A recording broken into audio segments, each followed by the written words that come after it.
मुंबई इंडियन्समध्ये मोठा भूकंप. हार्दिक पांड्या आऊट होणार का? नवीन कॅप्टनसाठी दोन मोठी नावं समोर आलेली आहेत. तर नमस्कार मित्रांनो, स्वागत आहे आपल्या चॅनलवर.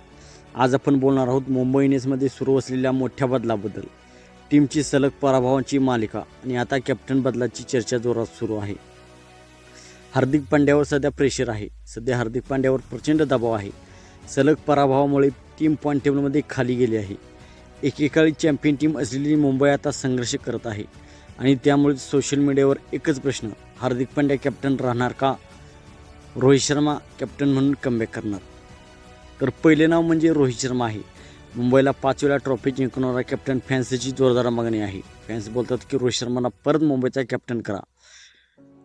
त्याचा अनुभव, शांत नेतृत्व आणि मोठ्या मॅचमध्ये निर्णय घेण्याची ताकद, हे सगळं पुन्हा टीमला एकदम वर म्हणजे टॉपला नेऊ शकतं.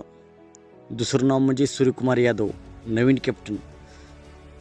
आक्रमक फलंदाजी आणि मॉडर्न T20 माइंडसेट आणि एक्सपर्ट्स मत: सूर्याला कॅप्टन बनवा. नवीन जनरेशन लीडर म्हणून तो परफेक्ट ऑप्शन ठरू शकतो. ड्रेसिंग रूम टेन्शन: टीममध्ये सगळं काही ठीक नाही अशी ही चर्चा आहे. सिनियर खेळाडू आणि मॅनेजमेंट यांच्यात मतभेद आहे आणि त्यामुळेच आता मोठा निर्णय कधीही होऊ शकतो. तर मित्रांनो, अजून ऑफिशियल काही झालेलं नाही, पण सिच्युएशन खूप सिरियस आहे. हार्दिक पांड्याचं फ्युचर अनसर्टन. रोहित आणि सूर्यकुमार यादव या दोघांमध्येही कॅप्टन्सीची लढाई होऊ शकते, परंतु रोहित शर्मा मुंबईचे कॅप्टनपद आता स्वीकारणार नाही, तर सूर्यकुमार यादव मुंबईचे कॅप्टनपद स्वीकारू शकतो आणि पुढचे काही सामने मुंबईसाठी करो किंवा मरो असणार आहेत.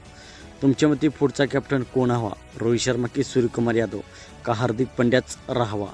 कमेंटमध्ये नक्की सांगा आणि व्हिडिओ आवडला असेल तर लाईक करा आणि चॅनलला सबस्क्राईब करायला विसरू नका. थँक्यू.